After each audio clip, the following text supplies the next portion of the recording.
कृषि कानून के मसले पर केंद्र सरकार और किसानों के बीच वार्ता का दौर अब खत्म हुआ है और एक लिखित प्रस्ताव भेजा गया है। सरकार ने कृषि कानूनों में कुछ संशोधन सुझाए हैं और किसानों को भेजा है, लेकिन सुबह तक नरम रुख अपनाने वाले किसान अब वापस सख्ती अपना रहे हैं। किसानों का कहना है कि वो सरकार का प्रस्ताव जरूर देखेंगे, लेकिन उनकी मांग सिर्फ तीनों कानून को हटाने की है। भारतीय किसान यूनियन के अध्यक्ष राकेश टिकैत का कहना है कि कृषि कानून का मसला किसानों की शान से जुड़ा है, ऐसे में वो इसके पीछे नहीं हटेंगे। सरकार कानून में कुछ बदलाव सुझा रही है, लेकिन हमारी मांग कानून को वापस लेने की है। राकेश टिकैत ने कहा कि अगर सरकार जिद पर अड़ी है तो हम भी अड़े हैं, कानून वापस ही होगा। और क्या होगा, ये किसान वापसी नहीं जाएगा। किसान के मान सम्मान का सवाल है। अब मांग का सवाल कम रहेगा, किसान के मान सम्मान का सवाल है। सरकार बिल वापसी नहीं लेने की, मतलब तानाशाही होगी। अगर सरकार भी हट धर्मी तो है भाई, किसान की भी हट है, सरकार की भी। अब देखेंगे किसकी हार जीत जो कुछ होगा। तैयार है, उसमें करना चाहते हैं अमेंडमेंट, लेकिन आप नहीं मान रहे। क्यों करे अमेंडमेंट? किसी हकीम ने बताया था उन्हें कि ये बिल लेकर आएंगे और किसान से आप पूछोगे नहीं। अमेंडमेंट के लिए आपको लगता है नहीं करेंगे। अमेंडमेंट की जरूरत नहीं है, बिल वापसी लेना पड़ेगा। आपको संशोधन प्रस्ताव मिला? नहीं, अभी देखेंगे, बात करेंगे, जो कमेटी है उनसे बात करेंगे। अरे उन्होंने सारी चीज कर ली, ये बिल वापसी ले लो। आगे की बातचीत भी जब भी होगी, बिल वापसी बिना काम नहीं चलेगा। या जनता आ गई, ये किसान के सवाल है, किसान का सवाल है। अभी करेंगे, बात करेंगे, अभी आए हैं, अभी बात करेंगे। हाँ, रिजेक्ट करेंगे, रिजेक्ट करेंगे। अरे हो जाएगी बात।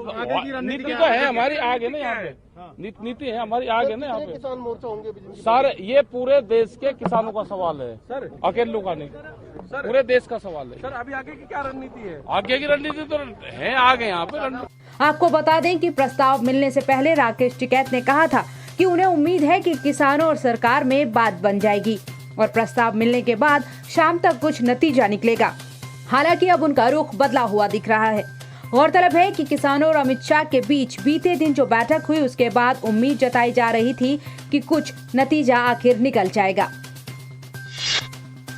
कोरोना को लेकर सुप्रीम कोर्ट ने अहम आदेश जारी किया है। सुप्रीम कोर्ट ने कहा कि कोई भी राज्य कोविड-19 मरीजों के घरों के बाहर पोस्टर न लगाए। केंद्र सरकार की गाइडलाइन में पहले भी ऐसी कोई बात नहीं कही गई है। सुप्रीम कोर्ट ने पोस्टर लगाने को लेकर दिशा निर्देश जारी किया है। एक याचिका पर सुनवाई करते हुए सुप्रीम कोर्ट ने ये आदेश दिया। हालांकि इससे पहले भी सुप्रीम कोर्ट ने सख्त टिप्पणी करते हुए कहा था कि इस तरह पोस्टर लगाने से मरीज अछूते समझे जाते हैं। ऐसे मरीजों से अछूतों जैसा व्यवहार किया जाता है।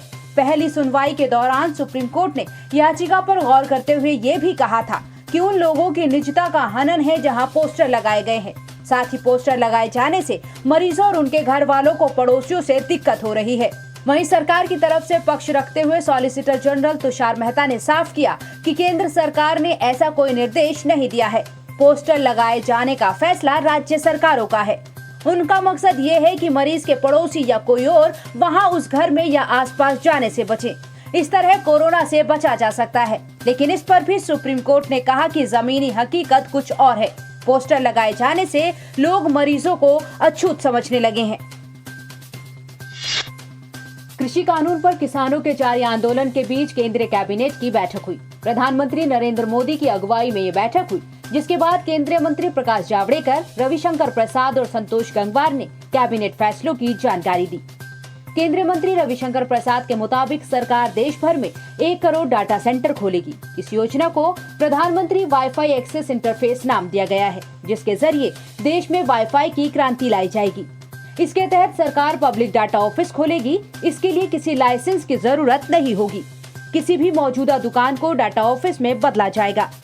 सरकार की तरफ से data office, data aggregator, app system के लिए 7 दिनों में सेंटर खोलने की इजाजत दी जाएगी। केंद्रीय मंत्री रविशंकर प्रसाद ने बताया कि लक्षद्वीप के द्वीपों में भी फाइबर कनेक्टिविटी को जोड़ा जाएगा। कोच्चि से लक्षद्वीप के 11 द्वीपों में 1000 दिन में कनेक्टिविटी पहुंचाई जाएगी। लक्षद्वीप में टूरिज्म की असीम संभावना है। मैं लक्षद्वीप हम लोग गए हैं, शायद प्रकाश जी आपका जाना, मतलब उसका जो ब्लू वाटर है, it is comparable to the best in the world, और बड़े शांत लोग हैं। तो वहां कनेक्टिविटी की बात हमेशा आती थी। तो आज ये हमने प्रस्तावित किया है 1000 दिन में इसको पूरा करेंगे और इसमें बिल्कुल सेफ सिक्योर बीएसएनएल के द्वारा जैसे वहां उसको इंप्लीमेंट किया था यहां भी इंप्लीमेंट करेंगे। तो ये भी इसकी कुल राशि 1072 करोड़ की है, ये आपको हम बताना चाहते हैं। केंद्रीय मंत्री संतोष गंगवार ने बताया कि देश में आत्मनिर्भर भारत रोजगार योजना लागू की जाएगी, जिसके तहत साल 2020 से 2023 तक 22,000 करोड़ रुपए का खर्च आएगा। इस योजना के तहत करीब 58 लाख से ज्यादा कर्मचारियों को फायदा मिलेगा। माननीय प्रधानमंत्री जी की अध्यक्षता में कैबिनेट ने एक आत्मनिर्भर भारत रोजगार योजना को मंजूरी दी है। मित्रों, हम जिस मंत्रालय में हैं, सामान्यतः लोग कहते हैं कि पूरे एक साल में नौकरियों के अवसर कम हो रहे हैं, खत्म हो रहे हैं, पर हमने इस महामारी को कैसे पॉजिटिव बदला जाए इसके हिसाब से काम किया है।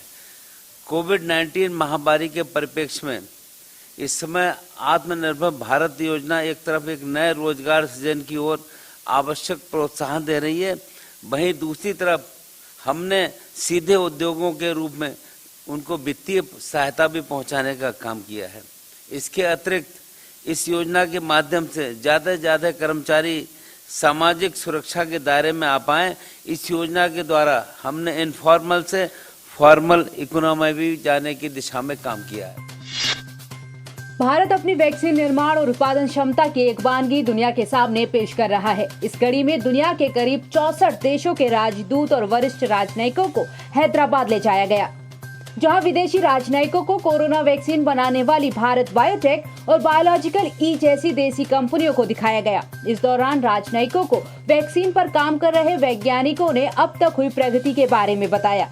विदेश मंत्रालय की मेजबानी में हैदराबाद पहुंचे विदेशी राजनयिकों के दल ने भारत बायोटेक और बायोलॉजिकल ई जैसी कंपनियों में वैक्सीन निर्माण क्षमताओं की वानगी देखी। दोनों ही कंपनियां कोरोना महामारी के खिलाफ वैक्सीन निर्माण और उत्पादन में महत्वपूर्ण भूमिका निभा रही हैं। भारत बायोटेक ने जहां कोवैक्सीन नामक टीका विकसित किया है, वहीं बायोलॉजिकल ई कंपनी के साथ अमेरिका के ओहायो स्टेट इनोवेशन फंड ने नई वैक्सीन तकनीक में साझेदारी बनाई है। सभी आमंत्रित राजनयिकों को एयर इंडिया की एक विशेष उड़ान से हैदराबाद ले जाया गया। सूत्रों के मुताबिक इस दल में अमेरिकी दूतावास की तरफ से उनके स्वास्थ्य प्रतिनिधि शामिल हुए, जबकि पड़ोसी मुल्कों में श्रीलंका, म्यांमार, भूटान, बांग्लादेश, मालदीव और जबकि विस्तारित पड़ोस में ईरान भी इस दल का हिस्सा है।